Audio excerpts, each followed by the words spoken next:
So, nandito ka ngayon kasi gusto mong malaman kung paano mag-apply for monetization para kikita ka na dito sa YouTube. So, check it out!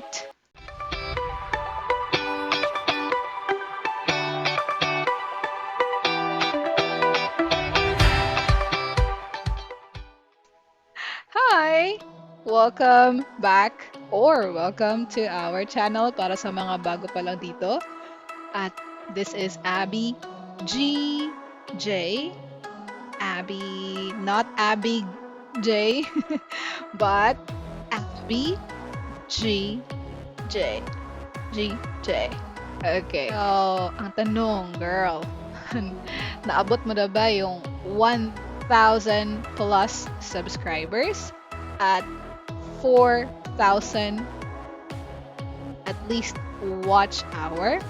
So, if yes, then pwede ka nang mag-apply. Okay? That's good. Let's do this. So, click mo lang yung blue, yung apply now. Alright? So, saan mo makikita to? Makikita mo yan dito sa meron dyan sa left side. Meron dyan monetization. Okay? So, dyan natin kiniklik pag gusto nating ma-check, ma-update sa ating subscribers count and watch hour. So, pag i-click mo yan, din naman na makikita yung how much na yung subscribers at watch hour mo. So, after mo pa-click yung blue, yung apply now, ito yung lalabas. So, merong step 1, step 2, step 3. So, syempre, start tayo sa step 1. Okay? So, yung step 1 is review partner program terms. So, pag-click mo yung start, okay, itong start, sa baba, click mo yung start dyan. So, makikita mo yung lalabas yung para siyang kontrata. So, kung may time ka magbasa, basahin mo yan. Kung wala naman, ang ginawa ko, napipaste ko lang siya para pag marami na akong time, saka ko pa siya babasahin. Pero naging excited ako, guys. So, hindi na ako nagbasa. Pero dapat basahin, di ba? So, click mo lang yung I accept. Okay, the YouTube Partnership Program terms. Yung second box is email the updates. So, parang ina-accept mo na mag-i-email si YouTube sa'yo pag may update siya. And then, after that, accept terms. Okay? So, ganun lang po kadali yung step 1.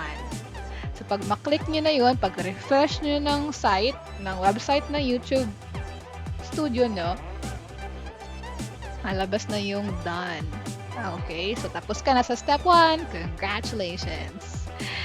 Now, let's go to step 2, the sign up for Google Adsense. Okay? So, click mo lang yung start. Click that. Pag maklik mo na yan, ito yung lalabas. Verify. It's you. So, click mo lang yung proceed. Okay? Tapos, ang mangyayari, mapupunta ka doon sa Gmail mo. So, syempre, enter mo lang yung password mo sa Gmail mo na ginamit mo sa YouTube account mo. Tapos pag-click mo ng password mo, ito yung lalabas. Meron siyang verification. Kasi yung YouTube ko, which is dapat gawin natin lahat, naka 2-step verification. Okay, so mag-research kayo ano yung 2-step verification para maprotektahan natin ang ating YouTube. So, ang ginawa, kung may mag-login sa Gmail mo, may magka-confirmation pa sa cellphone mo or sa gadget mo kung saan nakalogin yung iyong Gmail. So, nakalogin yung Gmail ko sa tablet na Asus. Ang pinili ko is use your phone or tablet to get a security code. Next is enter mo yung code na nasa cellphone mo, which is 10-digit code. Pag ma-enter mo na yan, ibig sabihin na verify mo na ikaw talaga yun, yung nag-apply for monetization. Ta-da! So, step 2 is done. You will be redirected to Adsense to complete this step. So, mapupunta ka na sa Adsense account mo, girl. Ayan. So, first question. You need an Adsense account to start monetizing and get paid. So, may tatlong question. Yes, I have an existing account. So, ibig sabihin, meron ka ng Adsense dati. or no, I don't have an existing account. Ibig sabihin, wala ka pang ginawa na AdSense account. Or number 3, I don't know. So, hindi ka sure. So, sa case ko, since wala pa talaga, as in clear sa memory ko na di pa ako nakagawa ng AdSense account, so pinili ko yung no, I don't have an existing account. Yan. Tapos, continue mo lang. Click, continue. So, pag-click ko ng continue, pipili ako ng Gmail account na gagamitin ko sa aking Google AdSense account. Kasi, pwede kasi kayong gumamit din ng ibang Gmail account kung may problema doon sa Gmail account nyo. Okay, so hindi ibig sabihin kung ano yung ginamit nyo sa YouTube nyo na Gmail, yun din ang dapat sa AdSense. Pero mas better kung yun lang, no? Pero yun pa kasi nagka-problema sa Gmail nila. Like, hindi na nila ma-open or something. So, pwede kang gumamit ng ibang Gmail account. Yeah. Basta ikaw lang din yun. And then, so yan. Dito na ako sa magsa-sign up na ako sa aking Google AdSense gamit yung Gmail ko. Tapos nun, get more out of AdSense. So, sanabi ko, yes, send me customized help and performance suggestions. Click ko yan. Send country, of course, Philippines. Tapos meron ditong accept our terms and conditions. So, basa-basa din pag may time. Pwede ka naman pumili ng Tagalog. Like ito, Tagalog to. Tapos, yes, I have read and accept the agreement. So, click mo lang yung box na yes. After mo maklik yan, girl, ito na yung lalabas. Yung get started. So, yan yung AdSense homepage. Meaning, naka-sign up ka na sa AdSense.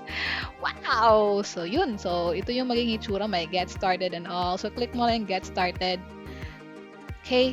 So, after that one, mag-fill up ka na ng mga information mo doon sa AdSense account. So, number 1 is yung payment. Yes. Kasi ang AdSense kasi, guys, doon ipapadala yung sahod mo. So, parang yun yung website na saan makikita mo kung ilan yung sahod mo. Okay? So, dapat tama yung pagka-fill up natin. Walang mali na spelling or information or format. So, payment profile tayo. Siyempre, pangalan, di ba? Like, meron dito customer info, account type, individual yung pinili ko kasi hindi naman ako business yung YouTube ko, personal siya. So, individual yung piliin mo for account type. Tapos, next niyan is siyempre address mo. So, yung address mo dapat kompleto. Like, sa akin, meron kaming like, say, house number, ganyan, or block number sa address line 1. So, address line 2, anong purok ka, or meron kasi iba na may purok pa, diba? Ganyan. Tapos, suburb, so barangay mo, like, anong barangay. Tapos, next city, tapos, postal code. So, kung hindi mo alam yung postal code mo, pwede mo lang i-google. At say, Manila, Makati, postal code, pwede mo lang i-google. Tapos, province. Tapos, last one is phone number. Okay? So, optional lang yung phone number. Pero mas better meron phone number. Okay. Yay! So, yan na! So, yun lang guys, yung kailangan na information muna. May update ngayon yung tax. So, di ako sure kung pati tax i-require na kung mag-a-apply ka for AdSense for monetization. Pero pwede lang to follow yun.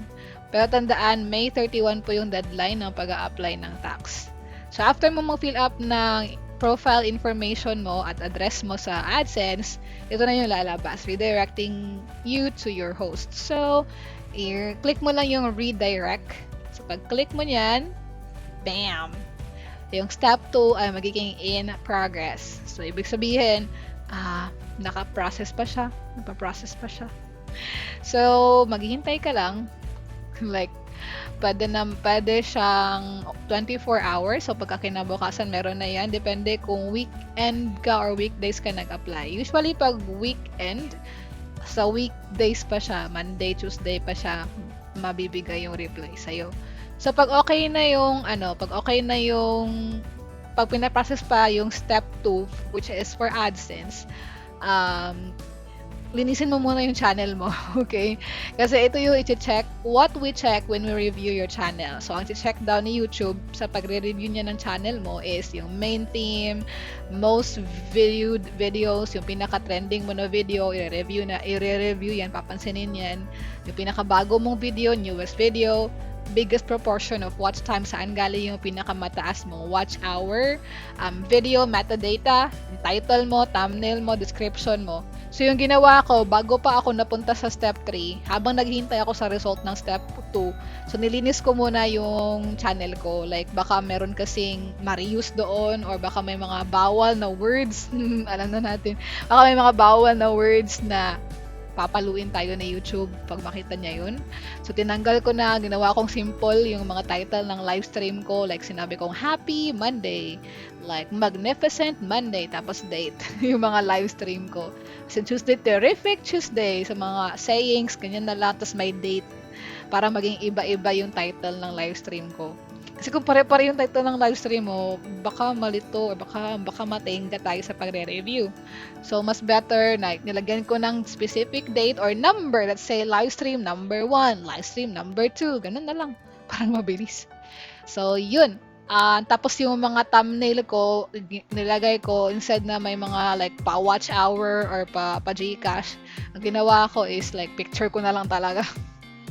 Picture ko lahat galing sa Facebook, nalagay ko as thumbnail ko sa mga live stream ko, guys. So, nilinis ko talaga muna yung yung mga live stream ko, mga thumbnail ko, mga description ko, mga hashtag ko, nilinis ko talaga muna bago ako nag-apply for step 3. Okay. So, yun. Ito yung matatanggap mo, guys, pag okay na yung step 2. So, may matatanggap ka sa Gmail account mo na payment contact information changed. So, ibig sabihin, guys, ito yung pinakahihintay natin na letter galing sa YouTube na magsasabing, "Congratulations! YouTube channel AbiGJ has been accepted into the YouTube Partner Program and is now able to monetize on YouTube." Yay! So, ito yung pinakahintay natin na letter. Ibig sabihin, kikita na tayo sa YouTube. So, kasi natapos ko na yung step 3 pala. Bakit wala dito? Na-click ko yung step 3, wala namang mangyayari doon. Pag-click mo ng step 3, in progress. Tapos, ang nangyari sa akin, like, 22 hours lang after akong nag-click ng step 3, na-approve na ako, natanggap ko na tong letter na to. Kasi simple lang naman yung, yung channel ko, puro naman lahat personal na mga vlogs or upload. Wala akong mga ginamit galing sa ibang video. So, safe ako sa reuse. Kasi yun ang ingatan natin pag may mga reuse ka na content. So, pag-apply mo, hindi ka ma-approve, may sabihin pa siya na i-mute mo o delete mo ba or i-blur mo. Kung di na mahanapan ng paraan, i-delete talaga siya. Kasi hindi ka makakapag-apply kung may reuse content ka. So, mangyari, after mo ma-process yun, yung reuse content mo, maghihintay ka pa ng 1 month bago ka makapag-apply ulit. At kung mabawasan yung watch hour mo, kailangan mong hakutin ulit yung 4,000 kung may reuse ka. Or kung may copyright strike ka or copyright claim. Ako, guys, to be honest, mga siguro 20 yung copyright claim ko dahil kumakanta ako sa mga live stream ko. Minsan, nagkakaraoke ako gamit nung cover speech. Ganun. So, kaya dami ko pang mga hindi na-mute. Pero, as much as possible, dahan-dahanan nyo nang i-mute yung mga live stream nyo na may kantahan, may copyright claim para mabilis kayo ma-review sa step 3. So, sa case ko, kahit may 20 ako na copyright claim, na-approve pa rin ako in less than 24 hours. So, wow! Yun. That's it. So, yun na. Tapos ka na. Tanggap mo na, guys. So, ngayon, di ka makakita pag ganyan. So, although you are able to monetize your channel pa, ibig sabihin, pwede ka nang kumita. Pero hindi mo pa makukuha yung kita mo kung hindi mo gagawin tong mga bagay na to. So, continue tayo.